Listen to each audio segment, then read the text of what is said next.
Let's talk about a marketing plan. We're going to talk about 3 different categories when it comes to your marketing plan. All right.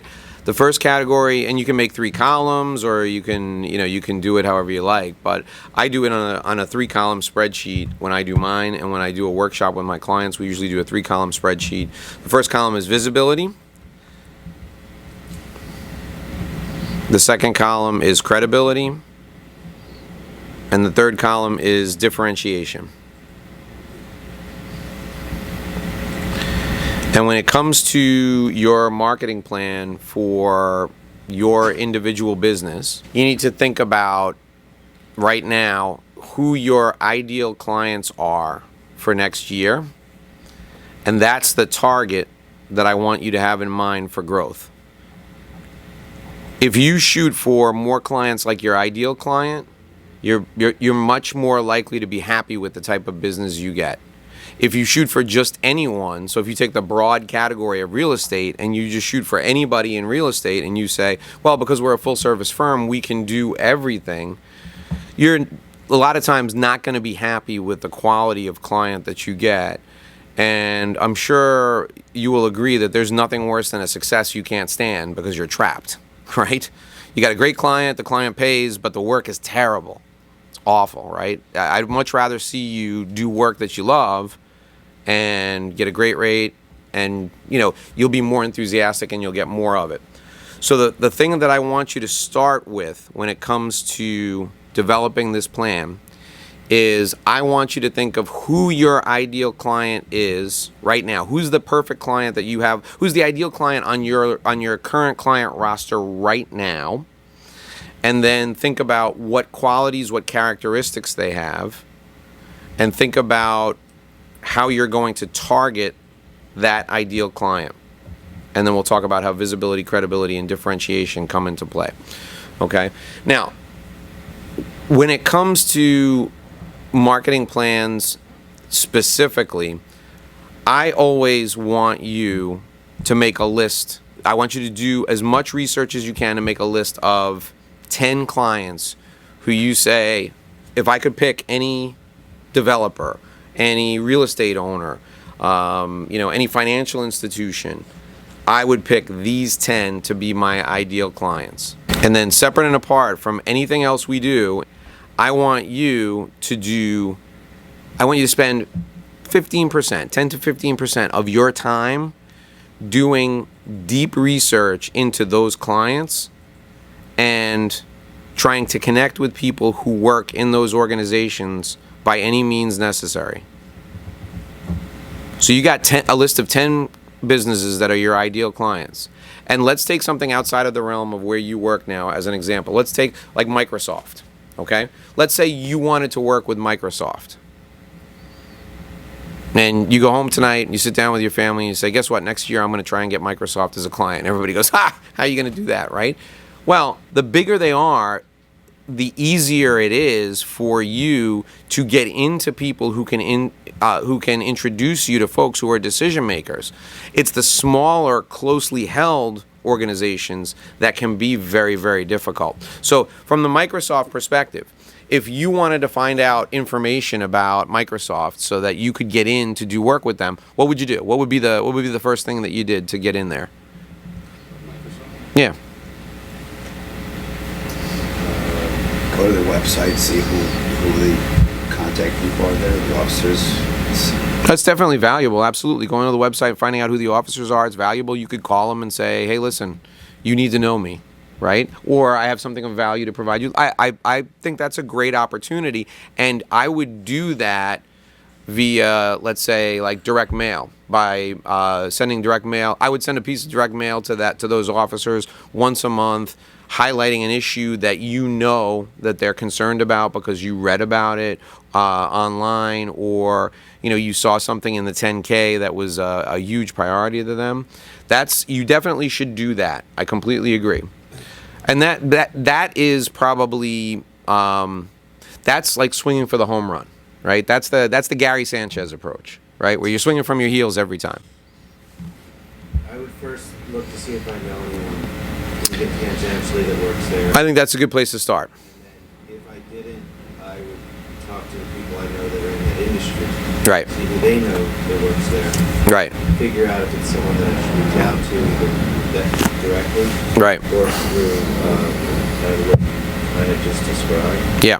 But I feel that personal introduction is always better in this situation. So what you're describing, I would say, is kind of the DJ LeMahieu approach, right? You're going to hit a single or a double, right? And you're going to go in with somebody that you know, and you're going to sit down and have lunch with them or have breakfast with them and say, listen, I want Microsoft to be my client. What do I need to know about your company? What are you focused on? What are you focusing on this year? What are some of your big priorities? Who are some of the people that are involved in making decisions related to real estate in the company here in New York? Are there any opportunities for me to network with people so that I can educate myself on how I can best provide value to Microsoft here in New York?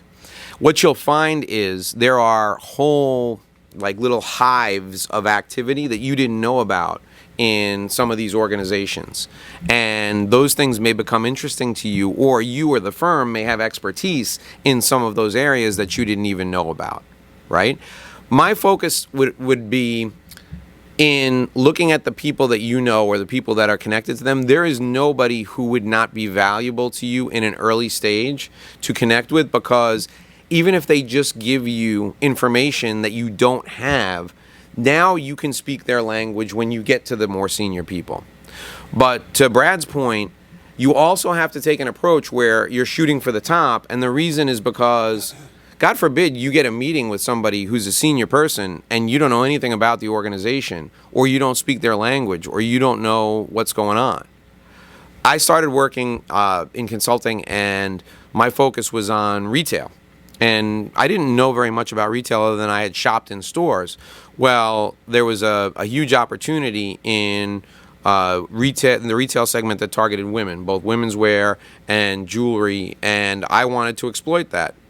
It so happened that my sister, at the time, she still does, but she worked in retail. She was a buyer, and I took 2 weeks and I just went with her out in the market, and I learned everything I could about products and sourcing and pricing. And then I asked her to connect me with some of the people who did analytics work in her company so I could learn about analytics. And I learned all about comps and same-store sales and how success is measured in retail. When I finally got a meeting with retail executives, mid-level retail executives, I was able to understand what they were saying, and they were under the impression that I had worked in retail my whole life, not because I represented myself as that, but because I was able to speak their language to them. So the due diligence of meeting people at the ground level or a mid-level in an organization is important at the beginning so that you understand their language, okay?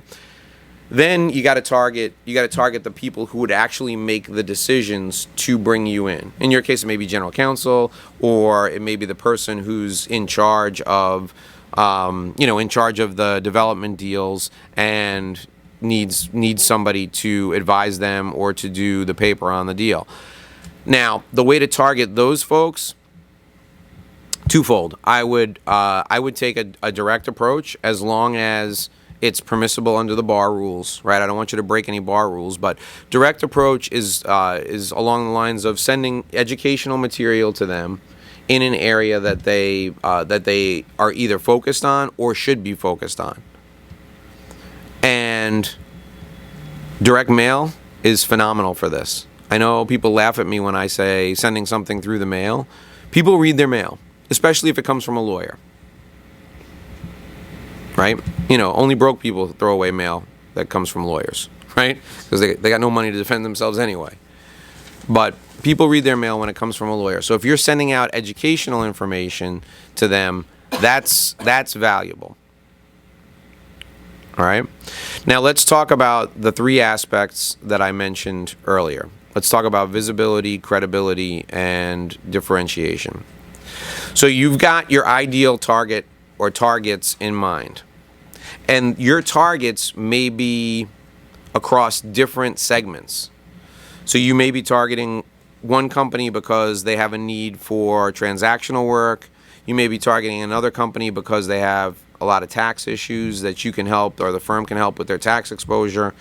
And then the third company you may be targeting because they have litigation needs that come up from time to time. Now, you're saying to yourself right now, but Dave, I'm a litigator. Why would I target people who have tax issues? Or I'm a litigator. Why would I target people who have transactional issues?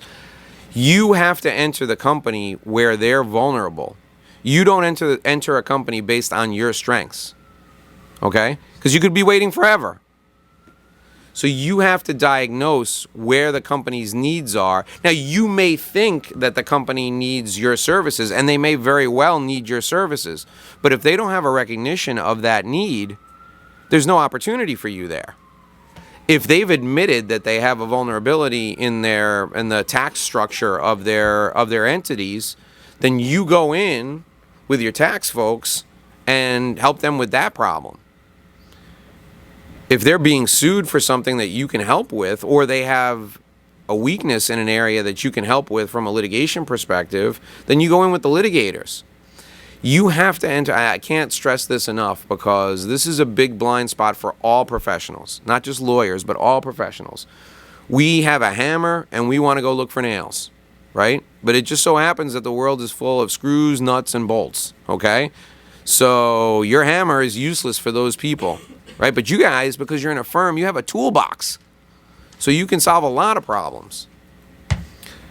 So determining where you can be of service is critical, and then entering the company where they need the help is the second aspect of that. Okay? So you got your list of 10, but that 10 I told you is probably 15 or 20% of the time.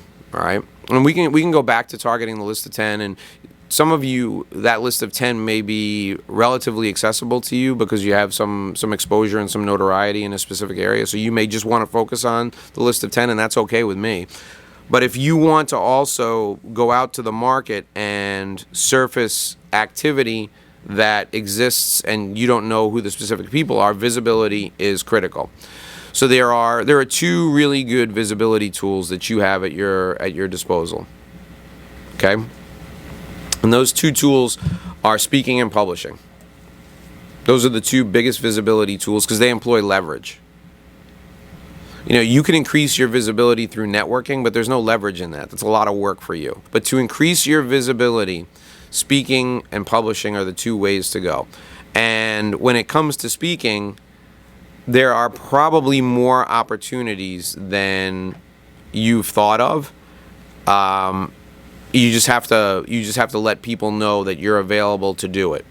And the way to do that is in everything that you do. If you're writing an article and it's published on LinkedIn, or you've written an article and it's published on the firm's website, it should have your name and it should say you're available to deliver talks to anyone in the real estate community within this radius. Some speeches will be done on a pro bono basis is a good phrase to put in there. And then, Mr. Silverbush is also available to deliver talks on a nationwide basis, for his speaking fee structure contact. And then I would put the marketing department's contact information in there. Okay? So you'll do pro bono within a 50-mile radius of New York City for certain clients, and then you'll do national talks for a fee, and then for those they contact the marketing department. But I would put that in every line, and I put that line in every bio, everywhere your bio is published. Okay. Now, publishing offers opportunities if you get people with distribution in your market niche to publish for you, and you guys are really good at that. You have a whole PR department here who will publish those articles for you. I would target publications that are focused on the area that you think has the biggest opportunity. Okay? You could write 3 different articles on 3 different topics and target those specific market segments if you wanted to do it. So what I would do, if I was a litigator, I would write an article with a transactional person, and I would target one market with the article with a transactional person. I would do another article with a tax person, and target a different market with that, and I would do a third on my own specific to litigation. Because what we find is people write about what they know about most often, and that's great. You'll get work from that, but why not spread it out across, all of the areas of opportunity? Okay? And I would also send those articles. Everything you do gets sent to your current clients.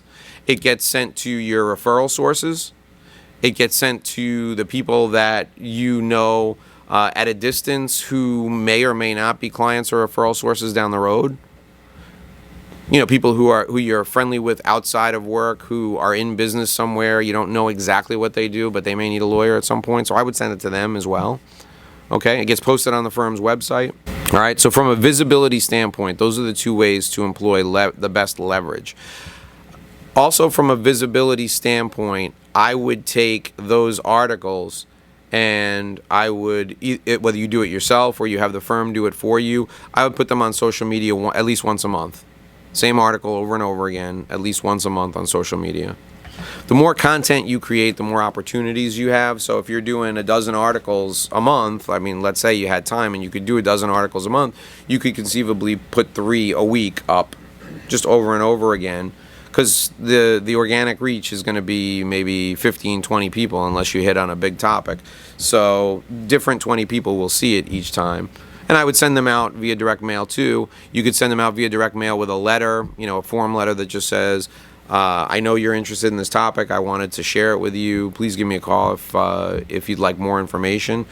Another thing that I do is when I write articles like that, I take my list of 10 companies and I have maybe 5 or 6 people in each company. I handwrite a Post-it note. Joe, thought you might want to see this. Let me know if you have any questions. Dave, and I put my phone number on the Post-it note.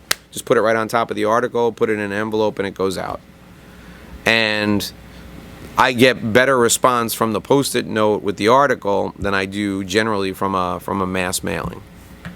Okay? This time of year, if you're writing about something that will be included in their budget for next year, it'll get a lot of traction, because this is the time of year when companies who are on a calendar year cycle do their budgets. So if you're talking about, if you're talking about saving them money on their legal services, this would be the time to send out a letter. Mass market leverage visibility is publishing and speaking. All right. Within your companies, your target group. Here's something that I'll share with you that is really it's a phenomenon that until you experience it, you really don't fully appreciate it. If you go 3 or 4 months sending a specific person information, good educational information, once each month, or twice each month, or 6 months once each month, when you finally meet with them, 2 things will happen. They will definitely believe you're an expert, and they will feel like they know you. And both of those things are good for business. Dave, allow me to play devil's advocate. Of course. Here is the problem that I see for myself. Please. Okay. First of all, I'm identifying 10 companies. I probably don't know anybody in any of these 10 companies. Okay. And just the act of identifying 10 is somewhat daunting, because I don't know, we don't see who the firm's clients are, so I don't even know for certain if there's a client out there that Alex might already be representing, or Brett might already. How do you do a conflict check then? It's done through our software system. Okay, all right. But and that's what I would have to do. Okay. And I guess there should be some sort of cross-referencing to make sure he's not going after somebody on the 10 list, or I'm not going after somebody on his Right, 10 list. right. But, I'm going to have to do research and find out this person. It just seems it's such an incredible long shot. It's like a cold call as far as I'm concerned. I'm sending something to somebody I don't know who doesn't know me. And more often than not, people in this industry have years of history with their current attorneys, and they have loyalty. And it just seems like it's almost like banging my head against the wall trying to go that route. I think it may work good in sales. I'm not so sure that's necessarily. No, I get it. And you could very well in 8 out of the 10 cases, you could very well be banging your head against the wall. The best way for me to answer your question is to ask you, have you ever gotten a client because they had a current attorney and that attorney wasn't available or did something in the moment that aggravated them or didn't work in a specific area, and they came across you and they said, well, let me give this guy a shot? Has that ever happened? Sure it has, Yeah. So what I would argue to your, and all your points are fair, and I can't refute any of them, because all of that, it's true. It will happen. All of that is true. But what you're doing is you're positioning yourself so that if the conditions exist where they're ready, willing, and able to make a change, at least you're in the conversation. At least you will be part of the discussion. If you don't do that, you have no shot. If you do that, at least you have some shot. I can't give you a guaranteed way that you could unseat someone who's been a provider for 30 years. However, there will be work that those people can't do that may not be in your wheelhouse, but maybe in the wheelhouse of somebody in the firm that you could get in there. So, I look at it as the way that I set my mindset, and the way that I try to encourage my clients to set their minds for this is, you pick 10 companies that will eventually be your client, and if you're there enough with enough frequency and with enough value, then whether it's 1 year or 10 years, eventually it'll happen. That's the mindset that I have when I go after that. Everything you said is 100% true, and it won't happen tomorrow. It may not happen in 6 months. But if that list of 10 is a consistent list of 10 over time, you just, the only way I can describe it is you got to have faith, and you got to keep doing the work that you're looking to connect with people inside in order to deliver value. If you don't want to do that, that's fine, but then you got to come up with an alternative way to invest that 10 to 15% of your time that you believe will be more productive. And the reason that I say it that way is because if you do something that you don't believe in, it's not going to be done with as much zeal as you would do it with you would do it with something that you believe in. So I'm okay if you select another way to spend your 10 or 15% of the time, because I don't want you doing kind of a half-hearted effort, whether it's consciously or subconsciously. You know what I mean? I think the concept is good, but like, for example, Mm-hmm. nice mid-sized management firm, I don't think that we represent them, and I believe that the firm is. Yeah. I don't think there's a shot in hell you would get in there, but for a specific type of work. For anything real estate related, yes. For real estate. What about like tax stuff? What about like if you could get in there some other way, like if there was a way you could deliver value to them even outside of the practice of law, if you could connect them to someone that could help them with financing, let's say, right? Would they be looking to help you in return? Stranger things have happened. I think to myself all the time, how can I provide value? And I think about it in as broad a way as possible in the context of the client's world. And then, for example, if I connect an affluent person to a trust and estates attorney, I don't make any money off of that. But when I call that affluent person and I say, listen, I'm doing research for a book on family office management, they're going to connect me to 15 people that are not only valuable for my research, but those family office folks could become my clients down the road.